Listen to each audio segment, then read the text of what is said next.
नमस्कार. माने मान्य करतील न करतील पण सत्य हेच आहे आणि तेच आपल्या समोर मांडत आलो आहे. मानेंच्या विषयावर सलग दुसरा व्हिडिओ मी घेऊन येतो आहे. याचा अर्थ माने तेवढे महत्वाचे आहेत असं कोणी समजू नये. खरं तर पंतप्रधान नरेंद्र मोदींवर बोलण्याची मानेंची लायकी आहे का, हा पहिला प्रश्न आहे.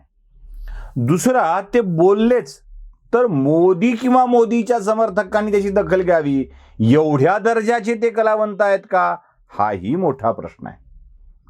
पंतप्रधान नरेंद्र मोदी काय, सोडून द्या, भाजपचे प्रदेशाध्यक्ष चंद्रकांत पाटील महाराष्ट्राचे यांनी देखील दखल घ्यावी एवढ्या लायकीचे ते देखील आहेत असं मला वाटत नाही. हे माझं व्यक्तिगत आणि ठाम मत आहे. कलाकार मोठा असतो, मोठा राहतो. तो मोठा होतो आपल्या सवयीनी, आपल्या कामानी, आपल्या निष्ठेनी आणि आपल्या वृत्तीनी. पण ह्या माने साहेबांना सातत्यानं अशी दखल घेण्याची सवय आहे. बरं, कलाकारांच्या मधून मोदींवरती जे जे बोललेत त्या कोणाकोणाची कामं बंद झालीत असा प्रश्न मला पडतो. आता हे माने त्या दर्जाचे आहेत का, हे मानेंनी आणि त्यांच्या प्रेक्षकांनी, असतील प्रेक्षक तर, ठरवायचं आहे. आमिर खान मोदींच्या वरती टीका करतो तरीही इंडस्ट्री टिकून आहे. नसरुद्दीन शहा मोदींच्या वरती टीका करतो तरीही त्याची कोणतीही कामं बंद झालेली नाहीत. जावेद अख्तर मोदींवरती टीका करतात, त्यांची कोणतीही कामं बंद झाली नाहीत.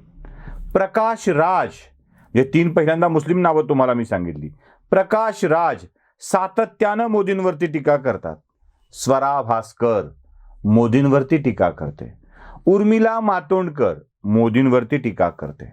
स्वरा भास्कर, उर्मिला मातोंडकर, जावेद अख्तर, नसरुद्दीन शाह, आमिर खान, या सगळ्या लोकांच्या पलीकडचा, त्यापेक्षा उच्च दर्जाचा हा माणूस आहे का? बाकी सोडा, आपली जया बच्चन किती मोदींवरती टीका, शाप सुद्धा देऊन टाकले. पण ना जया बच्चनला खासदारकीचा राजीनामा द्यावा लागलाय, ना अमिताभ बच्चनचे कोणते शो बंद झालेत, ना अभिषेक बच्चनला इंडस्ट्रीत त्रास होतोय. आता या सगळ्यांच्या पलीकडचा मोठा माणूस तर हे माने असणार नाहीत याची नक्की खात्री आहे. बरं, माने व्यक्त होतात म्हणजे अशी कोणती विचारधारा व्यक्त करतात, हाही मोठा प्रश्न आहे. होय बाबा, फार विवेकवादाच्या गप्पा मारल्यात, तथाकथित विवेकवादाच्या. फार मोठ्या विचारवेध संमेलनातून सहभाग घेऊन मोदींच्या विरोधातले असे छान मंथनातून आलेले विचार मांडलेले आहेत. असं काय झालंय? काहीच नाही. मोदींच्या विरोधात जे काही बोलले ते शिवीगाळ, ज्याला ग्रामीण भाषा असं म्हटलं जातं. म्हणजे कसं असतं बघा, त्यांनी दिली, जसं ठाकरी भाषेच्या बाबतीत झालंय, तुम्ही डुंगण, थोबाड, कोथळा, ही ठाकरी भाषा. आणि तीच भाषा जर मी वापरली तर ती मात्र अश्लाघ्य, गुन्हा दाखल करण्याच्या योग्यतेची भाषा. म्हणजे तुम्ही ग्रामीण भाषेत बची बाराखडी वापरून षष्ठीचे विभक्ती प्रत्यय लावून मोदीच्या मातृकुळाचा उद्धार केला तर ती असते ग्रामीण भाषेतली टीका. बरं, कुठले विचार, कुठला विवेक, काहीतरी या टीकेमध्ये आहे का? जे घातल्यात त्या ग्रामीण भाषेतल्या शिव्या घातल्यात, त्या काल तुम्ही बघितल्यात. आता या माणसांनी मोदींवरती टीका करायला कधी सुरुवात केली आहे? काही प्रश्न आहेत ना. तुम्ही सातत्यानं मोदी विरोधक आहात आणि म्हणून तुम्हाला असं टार्गेट केलं जातं, असं काही आहे का? म्हणजे ठीक आहे, तुम्ही फारच मोदींच्या विचारांचे विरोधक आहेत, तुम्हाला मोदी नको वाटतो, तर गोधरा दंगलीच्या काळामध्ये तुम्ही मोदींवरती काय लिहिले 2002 साली, जरा मला सांगाल? काय तुम्ही मोदींच्या विषयात काय लिहून ज्ञान पाजळलं आहे, विरोध केला आहे? 2002ला काय लिहिले माहित आहे? नाही. 2002 ते 2014 मोदी पंतप्रधान होण्याचा काळ हा जवळपास 12 वर्षाचा एक तपाचा काळ आहे. या 14 पर्यंत तुम्ही काय लिहिले जरा दाखवाल मोदींच्या विरोधामध्ये? नाही. बरं, 14ला मोदी पंतप्रधान झाले त्यावेळेला तुम्ही काय लिहिले का दाखवाल? नाही.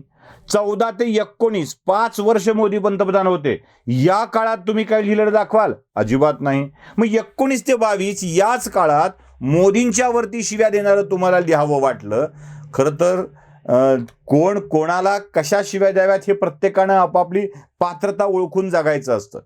या मानेंना आपली पात्रता कदाचित कळलेली नसावी, म्हणून मानेंना जेव्हा कळलं की टीव्हीच आपल्याला काढणार आहे, हे आपल्याला काढून टाकणार आहेत, तेव्हा मानेंनी हा कांगावा करायला सुरुवात केलेली आहे. 2-4 पोस्ट मोदी विरोधातल्या टाकायच्या, तुकाराम महाराज, शिवाजी महाराज असलं काहीतरी मध्ये टाकायचं की लगेच आपण बहुजनांचे कैवारी, बहुजनांचे होऊन जातो. अहो, हीच तर वृत्ती मानेंना टीव्हीत नडली आहे. मी वंचित, मी बहुजन, माझ्यावर अन्याय होतोय, जगातला सगळा अन्याय एकट्या मानेवरती होतोय, अशा स्वरूपाचं समज या मानेंनी करून घेतलेला आहे. आणि त्यातूनच हे सगळं घडलंय असं स्पष्टपणे दिसतंय. दुसऱ्याला टोमणे मारून बोलणं, दुसऱ्याची जात काढून बोलणं, दुसऱ्याला हिणवणे, वाईटात बोलणे, या सगळ्या गोष्टी मानेंच्या अंगलट आलेल्या आहेत. आणि या अंगलट आलेल्या गोष्टीत काम परत मिळावं म्हणून माने आता राजकीय पक्षांची मदत घेत आहेत. अगदी ती मग तिची आवाडांची असो, की शरद पवारांच्या सारखा नेता मोठा असतो असं म्हणून असो, की टीव्हीवरती दबाव आणण्यासाठी ग्रामपंचायतीला पत्र पाठवण्याचा उद्योग असो. बरं, या पत्रानंतर तरी शूटिंग थांबलंय का? तर शूटिंग चालूच आहे, शूटिंग बंद झालेलं नाहीच आहे. मग या मानेंना काय साध्य करायचं आहे? खरं तर मानेंनी केलेल्या कांगाव्याचा पूर्णतः उपयोग राष्ट्रवादी काँग्रेस, भाजप आणि मोदीला बदनाम करण्यासाठी करते. मी तुम्हाला टीव्हीचं गणित सांगतो. स्टार ग्रुपच्या रुपर्ड मर्डोक नावाच्या माणसाला जर कळलं की मोदीचा शिव्या घालून TRP वाढत असतो, त्यातून टीव्ही बघितला जातो आणि मग त्यातून उत्पन्न वाढतं, तर रुपर्ड मर्डोक मोदींना शिव्या घालण्यासाठी माणसं नियुक्त करतील. कारण TRPचा खेळ आहे, ते त्यासाठीच काम करतील. पण मोदींना शिव्या घालण्यामुळं काढणं असं रुपर्ड मर्डोक कधीच करणार नाही. मुळात झुंड या नाटकातून, याआधी झुंड या नाटकातून या व्यक्तीची हकालपट्टी का झाली आहे? काही मालिकांच्या मध्ये या माने नावाच्या व्यक्तीचं सिलेक्शन का झालं नाही? म्हणजे सिलेक्शन झालं पण प्रत्यक्षात करार का झाला नाही? असं का झालंय? झुंडमधून या माणसाला का हाकलून देण्यात आलं? या सगळ्या प्रश्नाची उत्तरं जेव्हा आपण शोधायला लागू, तेव्हा तुम्हाला यात सापडेल की माने बहुतांशरित्या माने दोषी आहे. बोललो नसतो अजिबात. मानेंना एवढं महत्व द्यावं हे माझ्या मनातही नव्हतं.